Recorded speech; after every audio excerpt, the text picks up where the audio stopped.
By the end of this video, you're going to know exactly how the 2024 housing market crash is going to unravel and how you can best position yourself to profit from it. Because depending on who you ask, 50% of the people think it's only going to keep going up, and 50% of the people think it is going to crash. But I think it's actually going to play out a little bit differently, and I've got evidence to support it. Before we start, smash the like button, and if you're really into investing in real estate the right way, hit subscribe and let's crush it this year. Now, before we can know where the market is headed, you need to understand where we're at currently. Because according to Realtor.com and their year-end review, the state of the housing market can be summed up in one word: frozen. Last year's market didn't just slow down, it skidded to a halt because of interest rates. They almost tripled from their 2021 low. Mortgages became more difficult to get and sellers stayed put. And that's how you get a year with the fewest existing home sales since 1995. And pending home sales, they hit rock bottom, the lowest since we started keeping score in 2001. Mind-boggling considering the US population has grown by 18% since then. Now, logic says home prices should drop in this scenario, right? Instead, the opposite, pulling a 2.1% year-over-year increase to a median record price of $428,000. But what about this year? Will prices tank or will they keep climbing? There's two sides to this story, and once you get this, everything's gonna click. But before I break down the case for why markets might skyrocket, we need to break down why prices might crash. All right, first, let's take a look at why some analysts are betting the housing market might take a nosedive in 2024. And the third one, it seems everyone has forgot about, but it's still very, very real. But first, it's affordability. And it works like this. You take an area's average house price, divide it by the average income, and traditionally, that number will tell you if the market is hot or not. When a market becomes less affordable, it usually leads to a decrease in demand, which leads to a reduction in price. And right now, nationally, we're looking at the worst affordability since 1984. CNN just posted a stat from then, and a whopping 38.6% of the median household income is now needed just to keep up with the average home payment. And if it's over 30%, usually that would spell crash. The kicker for today, a staggering 99% of the US is now out of reach for the average Joe making $71,000 a year. If you're in LA or San Francisco or Seattle, you need to make at least $155,000 a year. Second, unemployment. And before you start screaming about how unemployment is super low or how the unemployment numbers are all a farce, wait. It's still worth it to look at the history books for this. Aside from the 1950s, post-World War II era, unemployment hasn't stayed under 3.5% for more than a year. In 1953, high inflation kicked off a recession, doubling unemployment, almost tripling it. Fast forward to the 70s and 80s, and you've got the same high inflation, same high unemployment horror show. The 90s saw tight Fed policies. The 2000s, the tech bubble burst. 2008, well, that was a financial nightmare. And now it's deja vu all over again. But get this, when inflation slows, unemployment tends to boomerang back up. Since 1949, this pattern's been as predictable as a sitcom rerun. Worse still, the average worker's paycheck shrinks 6 to 7% for every 1% uptick in unemployment. So if this trend repeats, brace yourself. Home affordability could nosedive further than it has. But we're experiencing two things right now that economists didn't think they could actually happen at the same time: low inflation and low unemployment. Technically, a good thing, but an anomaly causing greater uncertainty. Now, the third thing, recession in 2024. According to Realtor.com, a recession could take the housing market from lukewarm to cold. If it hits hard, even the most steadfast homeowners might have to wave the white flag and sell. This could flip the script on the supply-demand saga that we've been watching. Fannie Mae, they're chiming in too, warning that our spending habits are like a high-speed train heading for a cliff. And as for the people's voice, only 16% think it's a good time to buy a house. That's not just low, it's basement level low. And guess what's freaking people out more than sky-high prices? Mortgage rates. They are the new boogeyman, scaring off consumer confidence. Now, this isn't my first rodeo. I was around for the 2008 crash. I was right in the middle of it. And I think I know how to play this one perfectly. But before I tell you that, I need to make the case for why prices might skyrocket. There are 5 compelling reasons why home prices could start climbing again.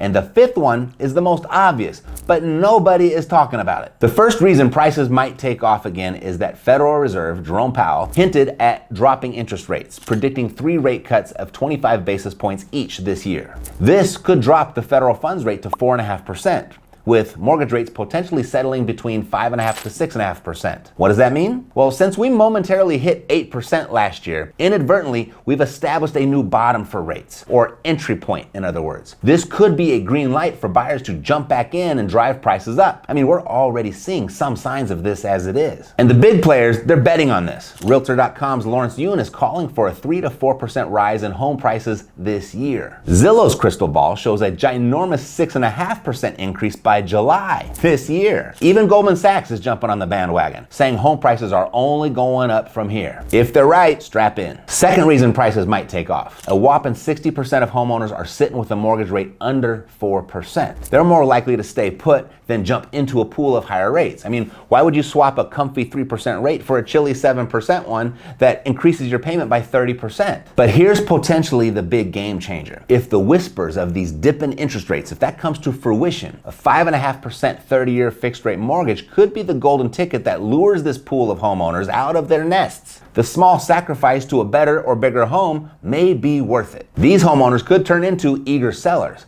eyeing the chance to leap before the market gets too hot. We could see a surge of homes up for grabs within just a few months, shaking up the inventory balance. Third, let's talk Jerome Powell again, but about the economy overall. He's tuning the economy for a smooth landing this year. We're talking controlled inflation, a sturdy GDP, and robust consumer spending. Plus, there's a whopping $6 trillion in cash just lounging around, ready to deploy. Fourth thing, let's talk housing cycles. Housing prices, while generally on an upward escalator in the long run, they dance to this seasonal beat. Like clockwork, you'll find predictable swing. And right now, we've slid into a slower market tempo. And here's a pro tip for the moment. Many markets in Texas and Florida have seen price cuts in excess of 30% in the last 12 months. Virginia, Kentucky, Wisconsin, New Mexico, Montana, and Idaho have all seen similar drops. That means that right now might be the lowest we see prices for a very long time, or forever. Finally, let's zoom out for the big picture. Historically, housing has been like a fine wine. It gets better with age. Adjusting for inflation, housing values have seen just one dip in the past 50 years, back in 2010. Over a century, they've been on a steady climb, consistently outpacing the growing population. This trend, it's likely to keep this pace, if not accelerate, for another 50 years. And here's why. No one is talking about this one. If you're subscribed to the channel, maybe you've seen this. This is a graph showing our population broken down into their respective generations and by age. And this peak of our population is right here inside the millennials. And they are at the age of 33 to 34 years old. Now, look at this. The anatomy of the first-time homebuyer is the age of 33. That just rose to 36 last year. But these two numbers, they have collided, which means that there is more demand for housing right now than ever before in the history of the country. Now, look at this. This is the supply of available homes. Over the last 8 years, the number of single-family homes has grown by just 2 million units, while the population of people aging into first-time homebuyer age, 33 to 47, that's grown by 13 million. That's 11 million single-family houses that we're behind. That type of supply-demand imbalance is not a precondition for housing prices to fall long term. And for someone who's been in this game since 2002, I'm gonna give you a few pro tips that'll help you get through this regardless of the market surging upward or crashing. And I've got 6 of them, 6 things that you can do to safely play the game, survive, and even win. First, our survival guide begins with getting yourself a 30-year mortgage. And here's why.